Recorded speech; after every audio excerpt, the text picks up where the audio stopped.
Hello and welcome to Transfermarkt TV. I'm Manuel, he's Stefan Bienkowski, and today's big topic is new Real Madrid signing, Arda Güler. Stefan, Real beat out a lot of competition to get this kid. Barcelona were interested, Dortmund were interested. In fact, a bunch of other teams were interested as well. And so somewhat surprising, it was Real Madrid that won the race in the end. And this had, when I first saw the news that it went through, that he was going to join Real, it felt like a little bit of a Martin Odegaard moment to me. But who is Arda Güler, and what can Real Madrid fans expect from him?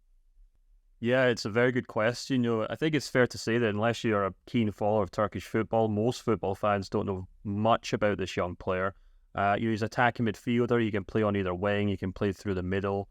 He came through at Fenerbahce, and there's a few things worth bearing in mind here. He's a very young player who's actually had very little game time for Fenerbahce since kind of breaking into the first team. I think he had like 35 senior appearances before he moved club.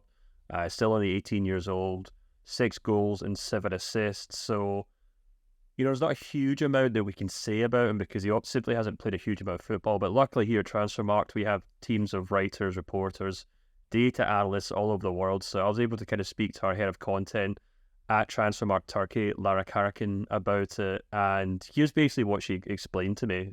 She said, first and foremost, his technique and ball control are his key attributes. His passing includes through balls, which are precise and well thought out. His crosses are also accurate, and he has a good shooting technique, which is apparently seen through his first goal for Turkey. And his pressing after losing the ball is also pretty decent too. So we're basically talking about a very technically gifted number 10, potentially number 8. And yeah, still very young, still very raw.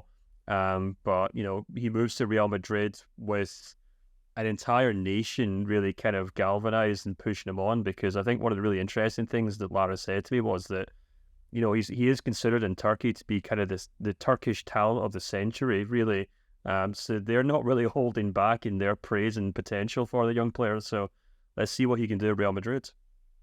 I think it's always impressive when you have turned 18 in February, right? So to spend most of the season as a 17-year-old. He scored 7 goals and 7 assists in 32 games for Fenerbahce in the Super League. When you look at his youth stats, then that's the previous season, 11 goals and 10 assists in the U19 Super League.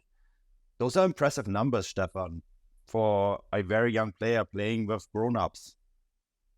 Yeah, absolutely. I think, that's probably the key thing there. He is playing with grown-ups, and to be fair to the kid, he still does have the demeanour of a child, not a child, rather a young man.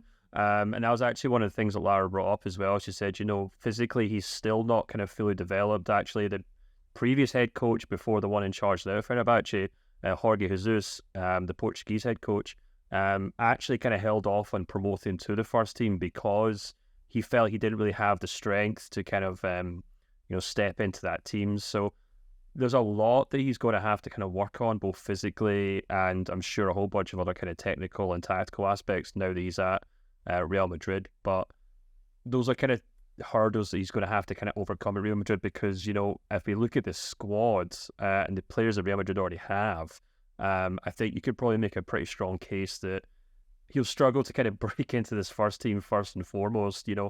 Lara made a really good point when she said that actually, he was very heavily courted by Barcelona.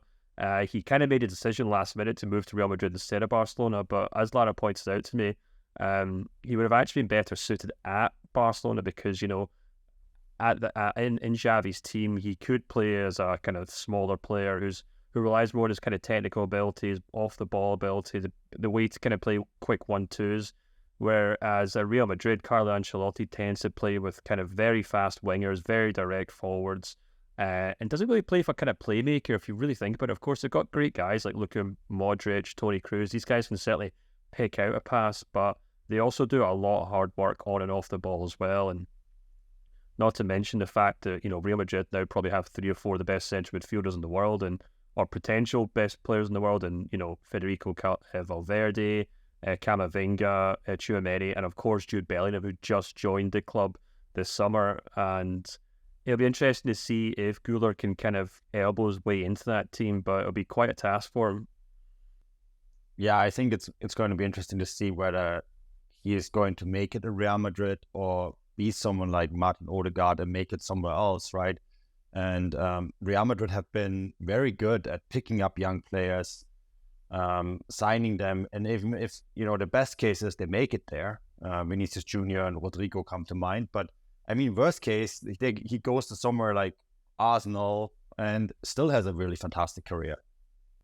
Yeah, I mean, I think that what's also kind of important to note here is that the reason that Real Madrid swooped in for him is not only because he's very talented, but because he also had, and from a Fenerbahce point of view, a very unfortunate release clause, which was just around 20 million euros. So you can understand why Madrid would think, yeah, okay, this guy could be a great player one day. But also, well, if we swoop in there for 20 million euros, we could potentially sell him on for twice or three times that amount. And you only have to kind of go through Real Madrid's kind of transfer history over the last kind of 10 years to see that while they are a club who are famous for, splashing the cash on ready-made stars, they also do have a habit of actually kind of signing young players and selling them if they don't work out or if they get a great deal for them. Mesut Ozil's a perfect example of that, who moved for 47 million euros at 24. Mateo Kovacic moved at 25. Morata moved at 24. Hakimi, considered one of the best right wing backs in the world, moved at 21. Odegaard, you mentioned, moved at 22. There's a whole list of kind of young players who, with all due respect to them, have gone on to have great careers, but Real Madrid picked them up young, developed them, and then decided to kind of move them on if they weren't first team players. And I think that's kind of what we have to keep an eye on with Arda Guler. He's not been signed as a player who's going to step straight in as a number 10 for Real Madrid. He's a player who's going to, I guess potentially kind of sit on the sidelines, maybe get moved on a loan deal. But Real Madrid will kind of keep an eye on it and see if they, whether he develops into a great player or whether he's a player that they will kind of cash in on at some point. Yeah, it's all going to be very fascinating to watch what is going to happen with Arda Güler. Definitely a massive talent. And yeah, go check out Stefan's article on Transfermarkt. It's still up there. And of course, it's a fantastic quotes from Lara Karajan, who does great work with the Turkish team as well. I need to mention her as well. That's it from us. Check out the homepage, check out the forums, stay up to date with the latest transfer news. We'll be back soon with more content. Until then, cheers and bye-bye.